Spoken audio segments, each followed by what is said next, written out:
Hello friends, வணக்கம். Welcome to your favorite channel Gardening Diary. இது உங்கள் friend நிமி.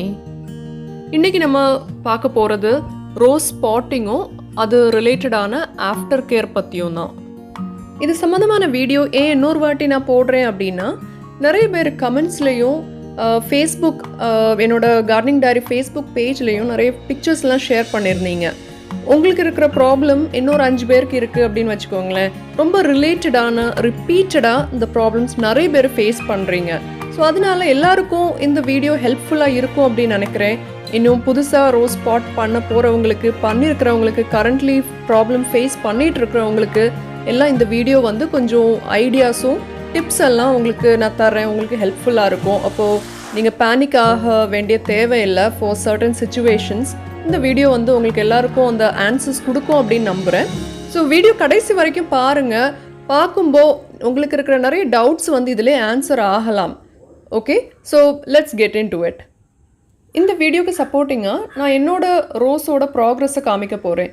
மே 29 கொஞ்சம் ரோஸ் நட்டேன் இல்லையா, நம்ம கூட அந்த பாட்டிங் டெமோ பார்த்தோம்ல, அந்த வீடியோ மேலே அந்த ஐகான் ப்ரெஸ் பண்ணிங்கன்னா அதில் இருக்குது, லிங்க் கொடுத்துருக்கேன். அந்த ரோசஸ் எல்லாமே அந்த குட்டியோன் ரோசஸ் 29 நட்டோம். ஒரு 3 வாரம் ஆயிடுச்சு. ஸோ கரண்ட்லி உள்ள ப்ராக்ரஸ், என்னோட ஜேர்னி எப்படி இருந்துச்சு, என்னெல்லாம் ப்ராப்ளம்ஸ் ஃபேஸ் பண்ணேன், இப்போ எப்படி இருக்குது, அதெல்லாம் நீங்கள் பார்க்கும்போது உங்களோட ப்ராப்ளம்ஸ் கூட நீங்கள் ரிலேட் பண்ணி அதை பார்த்துக்கலாம். இதெல்லாம் தான் அந்த ரோஸ். நம்ம 8 ரோஸ் பாட் பண்ணோம். அந்த வீடியோ பார்த்துருந்தீங்க அப்படின்னா, இல்லை இப்போ பார்த்தீங்க அப்படின்னா உங்களுக்கு தெரிஞ்சிருக்கும். 8 ரோஸ் நட்டோம். இதுதான் அந்த 8 ரோஸும் 6 inch பாட்டில் நட்டுருந்தோம் இல்லையா, அந்த பிளாஸ்டிக் பாட். ஒவ்வொன்றையும் நம்ம வந்து போய் பார்க்கலாம் என்ன ஸ்டேஜில் இருக்குது அப்படின்னு. அந்த ரோசஸ் எல்லாமே பேட் கண்டிஷன். எனக்கு வந்து இன்டர்மீடியன்ட் மன்சூன் ஆரம்பிச்சிச்சு அப்போது இல்லையா. ஏதோ 1-2 ரோஸு தான் கொஞ்சம் ஒரு மாதிரி இருந்துச்சு அப்போது. ஸோ இப்போ பார்க்குறப்போ ஒரு 2-3 ரோஸு தான் நல்ல பர்ஃபார்மன்ஸ் பார்க்குறேன். இந்த ரோஸ் பாருங்கள், இதில் நிறைய புது ஷூட்ஸ் வந்திருக்கு, மொட்டு வர ஆரம்பிச்சிச்சு. இதெல்லாமே அந்த 30 rupees roses. Okay, let me remind you, இதெல்லாமே அந்த small roses. Because of continuous rain, பழைய வீடியோ பார்த்துருந்தீங்கன்னா தெரியும், நான் இதை வந்து ஒரு 3 நாளையிலே வெளியில் எடுத்து வச்சுட்டேன் மழை இருந்தனால. ஸோ மழை கண்டினியூஸாக பெய்யுது, மாய்ஸ்சர் இருந்தனால ஃபங்கஸ் அட்டாக். நான் இதுக்கு ஃபங்கஸைட் ட்ரீட்மெண்ட்டும் 1 வாரத்துக்கு முன்னாடியே ஆரம்பிச்சிச்சேன். அந்த வீடியோவில் இதை நான் காமிச்சிருந்தேன் உங்களுக்கு. என்னோடய எல்லா ரோஸ் பாட் பார்த்தீங்கன்னாலும் மேக்ஸிமம் க்ளீனாக வைக்க ட்ரை பண்ணியிருப்பேன். அந்த எந்த இலை அந்த பாட்டுக்குள்ளால் விழுந்து கிடந்தாலோ, அந்த செடி மூட்டில் பக்கத்தில் கிடந்தாலோ அதை வந்து எடுத்து போட்டுறணும். அது ரொம்ப முக்கியம். அது ஒன்று கண்டிப்பாக கவனத்தில் வச்சுக்கோங்க. லீவ் ஃபாலிங், ஒவ்வொரு தடவையும் நம்ம ரோஸ் பாட் பண்ணும்போது லீவ்ஸ் கண்டிப்பாக விழும். கொஞ்சமாக விழலாம், நிறைய விழலாம். கூல் டெம்பரேச்சராக இருக்கும்போது ரொம்ப அஃபெக்ட் ஆகாது. இதில் கூட நிறைய இலை விழுந்திருக்கு. Majority of them is because of அந்த ஃபங்கஸ் ப்ராப்ளம்னால. இதுலேயும் பாருங்கள் நிறைய நியூ ஷூட்ஸ் வந்திருக்கு. இந்த இதில் ஆல்மோஸ்ட் லீவ்ஸே இல்லை. ஸோ இந்த ஸ்டேஜில் சம் பிளான்ஸில் வந்து லீவ்ஸ் மொத்தமாகவே இல்லாமல் இருக்கலாம், எல்லா லீவ்ஸுமே விழுந்துடும். அது அந்த ஷாக்னால்.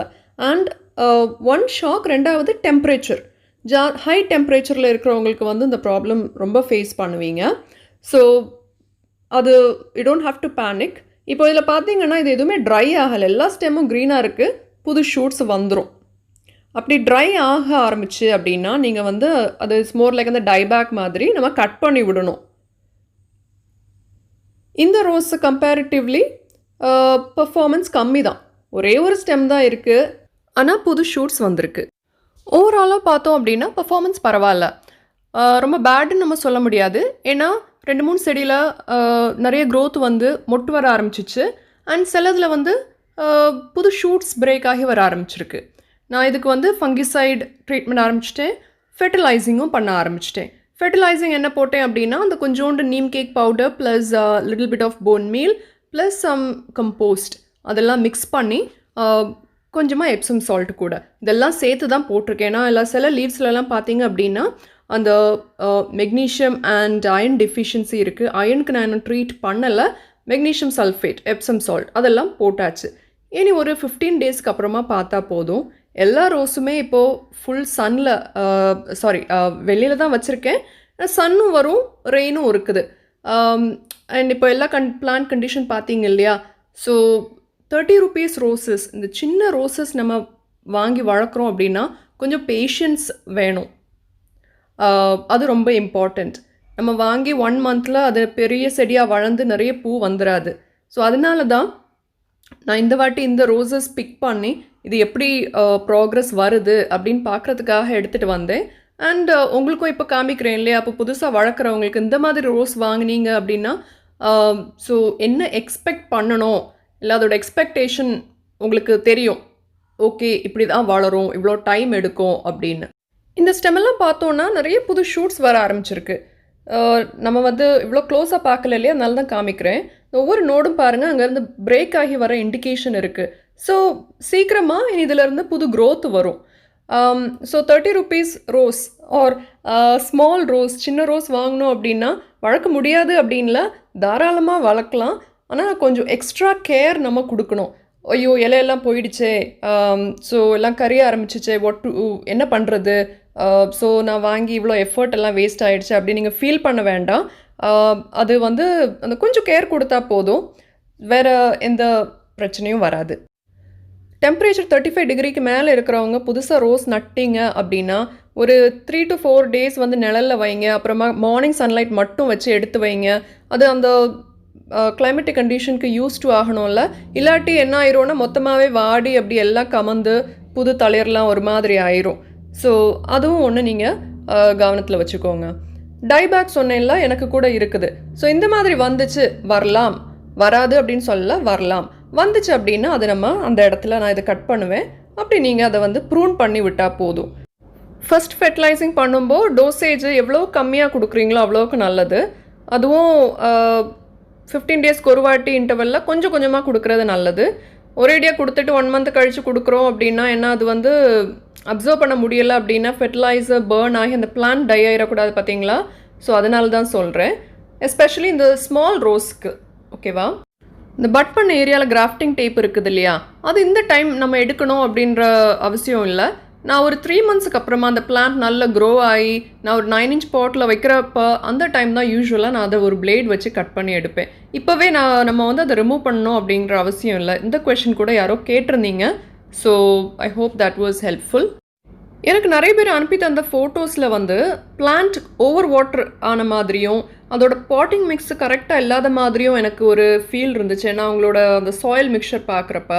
ஸோ ஓவர் வாட்டர் பண்ணாதீங்க. காலையில் ஒரு வாட்டி நல்லா வாட்டர் பண்ணுங்கள், ஃபுல் சன்னில் இருக்கட்டும். ஈவினிங் ஒரு 4-4:30 ஆகும்போது மிஸ்ட் பண்ணி விடுங்க. டாப் சாயில் ட்ரையாக இருந்தால் மட்டும் நீங்கள் வந்து தண்ணி விடுங்க. இது இன்னொரு ரோஸ், ஸ்மால் ரோஸாக நான் வாங்கினேன். இதே 30 ருபீஸ் டைப் தான். சம்மரில் வாங்கினேன், ஒரு 3 months இருக்கும் அப்படின்னு நினைக்கிறேன். இதை உங்களுக்கு காமிக்கிறதுக்காக எடுத்து வச்சேன், just for a comparison.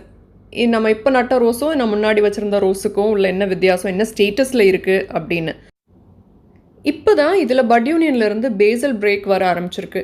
Basel break or basal shoots என்னென்னா அந்த கீழேருந்து வரக்கூடிய அந்த மெயின் பிரான்ச்சஸ், அதுக்கு மேலே தான் சப்போர்ட்டிங் ஸ்டெம்ஸ் எல்லாம் வந்து ரோஸ் புஷ் வந்து பெருசாக வரும். அப்போ எவ்வளோக்கு எவ்வளோ பேசல் ஷூட்ஸ் வருதோ அவ்வளோக்கு அவ்வளோ நல்லது. பாருங்கள், இந்த சைடு குட்டியோண்டு ஒன்று விட ஆரம்பிச்சிருக்கு. இதுக்கு அந்த பக்கமாக இன்னொன்று இருக்குது, திருப்பி காமிக்கிறேன். இந்த சைடு ஒன்று, இதுதான் ஃப்யூச்சரில் ஸ்ட்ராங்காக மெயின் பிரான்ச்சஸாக வரும்.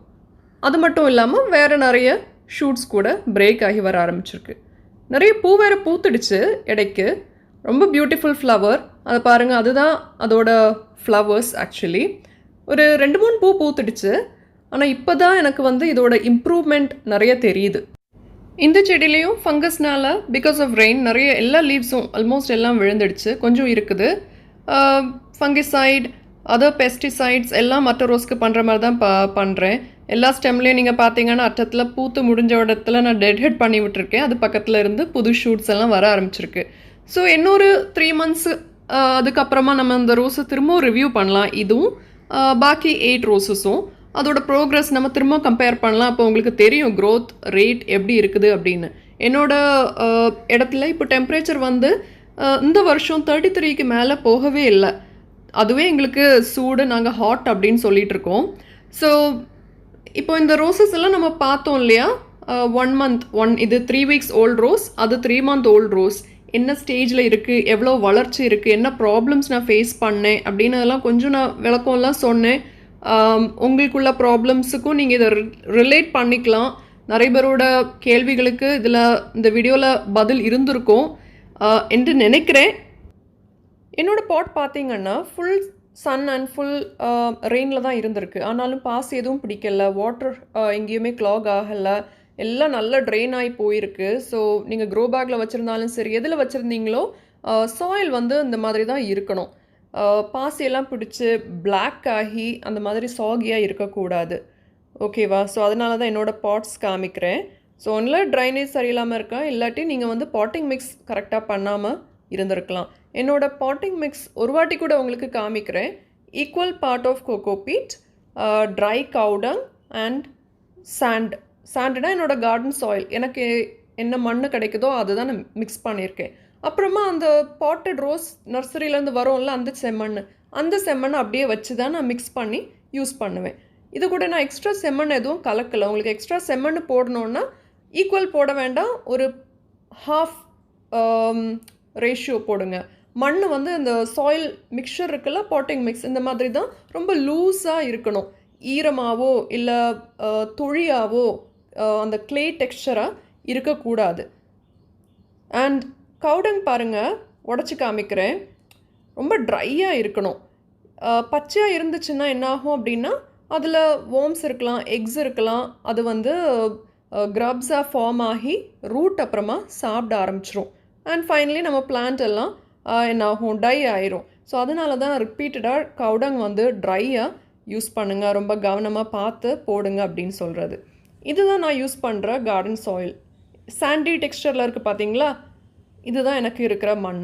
இதோட ஒரு போர்ஷன் கோகோபீட், ஒரு போர்ஷன் ட்ரைட் கவுடங். என்னோடய பழைய க்ரோ பேக் சாயிலெலாம் பாருங்கள், இவ்வளோ வெட்டான பிறவும் அது எப்படி இருக்குது அப்படின்னு, க்ளே டெக்ஸ்சராகவோ என்ன சொல்கிறது தொழியாவோ இல்லை. நம்ம பாட்டிங் மிக்ஸ் கரெக்டாக இருந்துச்சு அப்படின்னா எவ்வளோ நாள் ஆனாலும் நம்ம சாயில் டெக்ஸ்சர் வந்து மாறாது. ஸோ இந்த வீடியோ முடிச்சிடலாம். இந்த வீடியோ இவ்வளோ தான். அப்போ என்னோடய ரோசஸ் பார்த்தோம். இதோட ப்ராக்ரஸ் இன்னும் ஒரு 1 month ஒரு 3 monthsக்கு அப்புறமா நம்ம ரிவ்யூ பண்ணலாம். சேம் 8 நான் இல்லாட்டி நான் இதை 9 inch பாட்டுக்கு மாத்திரப்போ நான் வேணால் எடுத்து காமிக்கிறேன். That will be the right time. இப்போ நான் இதை நீ டிஸ்டர்ப் பண்ண மாட்டேன். ஒரு இம்பார்ட்டன்ட் விஷயம், நீங்கள் புதுசாக ரோஸ் இந்த மாதிரி இப்படி நட்டிருக்கீங்க அப்படின்னா ஒரு மாதத்தில் திரும்ப எடுத்து நடாதீங்க. அது ரூட்டெல்லாம் டெவலப் ஆகிருக்காது. இனி இதில் செட் ஆகி வளர்ந்து கொஞ்சம் நல்லா ப்ராக்ரஸ் வர்றதுக்கு எப்படினாலும் 1 மாதத்துலேருந்து 2 மாதம் ஆயிரும். அதனால் ஒரு மினிமம் 3 months to 6 monthsக்கு அப்புறமா நீங்கள் ரீபாட் பண்ணுறது நல்லது. இல்லாட்டி பிளான்ஸ் வந்து டை ஆக சான்ஸ் இருக்குது. ஸோ அது சொல்ல மறந்துட்டேன், அதனால தான். ஸோ வீடியோ கடைசி வர பார்த்தவங்களுக்கு ரொம்ப நன்றி.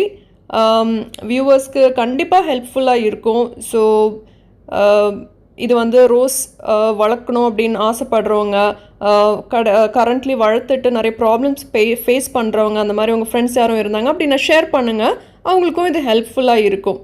ஸோ அடுத்த வீடியோவில் நான் என்னோடய புது ரோஸ் கலெக்ஷன், நான் இப்போ லேட்டஸ்ட்டாக வாங்கின ரோஸஸ் உங்களுக்கு ஒரு ஃபோட்டோ போட்டிருந்தீங்களே கம்யூனிட்டியில், நிறைய பேர் பிடிச்சிருக்குன்னு சொல்லியிருந்தீங்க. So thank you. அதோட டீட்டெயில்ஸ், எந்த மாதிரி ரோஸ், அந்த ரோஸ் வாங்கப்போ என்ன பாயிண்ட்ஸ் நம்ம கவனத்தில் வைக்கணும் அப்படின்ற கொஞ்சம் இன்ட்ரெஸ்டிங்கான ஐட்டம் நம்ம அந்த வீடியோவில் டிஸ்கஸ் பண்ணலாம். Okay, so till we meet again friends, as usual, happy gardening. Take care of yourself, take care of your plants, take care of others. அப்போ மறுபடியும் மீட் பண்ணுற வரைக்கும், this is your friend Nimi saying goodbye from Gardening Diary. Bye bye everyone.